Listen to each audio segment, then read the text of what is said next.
Entrevistados para el programa En Vivo desde el Sur, que transmite Telesur, diversos analistas y políticos disertaron sobre el término terrorista que el gobierno de Colombia otorga a los grupos insurgentes y las razones que lo llevan a esto. El gobierno colombiano tiene una posición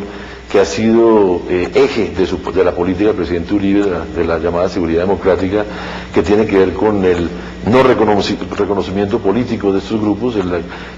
considerarlos terroristas, bandidos, criminales. Eso hace parte de, mucho más allá de consideraciones legales o jurídicas, de un enfoque ideológico, de un enfoque político, y esto pues obviamente tiene que ver con la forma en la cual el gobierno de Uribe ha venido no solamente en Colombia, sino internacionalmente, aliándose con posiciones como la del presidente Bush, de esa guerra global contra el terrorismo. Entonces hay unas implicaciones muy de fondo, y por eso la reacción de Uribe es tan fuerte, porque el desconocer el carácter de terroristas, que como se está solicitando, pues de alguna manera le quitaría piso a su política de seguridad democrática. Sin embargo, esto no nos debe sorprender. En la historia de Colombia y de otros países se consideran grupos terroristas, pero se abren posibilidades de negociación. Con el IRA en Irlanda, por ejemplo, un grupo calificado como terrorista por el gobierno británico, se abrieron negociaciones y llegaron a acuerdos de paz con ellos. La OLP en Palestina durante años fue considerado un grupo terrorista, y justo en estos días estuvo el presidente Bush visitando el territorio bajo la foto de Yasir Arafat, de tal manera que yo creo que esta guerra propagandística, no olvidemos que la guerra no solamente se libra en las montañas de Colombia, sino también en los micrófonos, en los medios de comunicación. Este enfrentamiento verbal pues hace parte del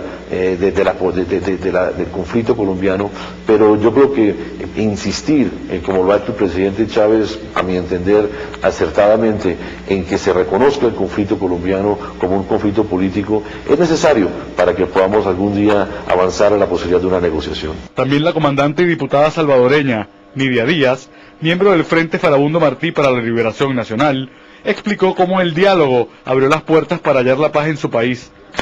FMLN, que en mi experiencia fue reconocido como sujeto de derecho, como fuerza beligerante,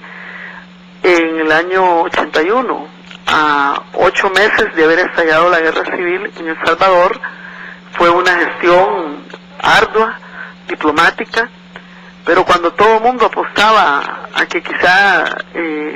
las fuerzas del ejército apoyadas por Estados Unidos nos habían aniquilado, nos habían derrotado, resurgimos y empezamos a accionar, y a partir de ese momento vino un reconocimiento como sujeto de derecho,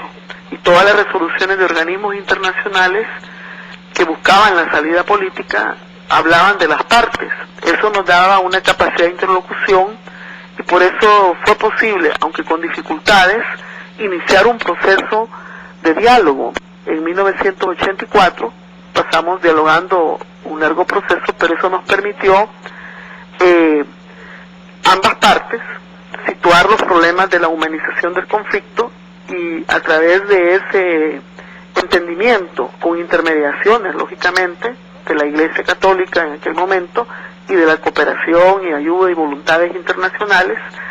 pudimos concretar varios esfuerzos de humanización, canjes, tratamiento a prisioneros, heridos de guerra, etcétera, hasta que pudimos ir en la dirección de la salida política del conflicto, donde abordamos los temas que habían originado el conflicto armado, la guerra, que tenían que ver con la democracia, con la situación económica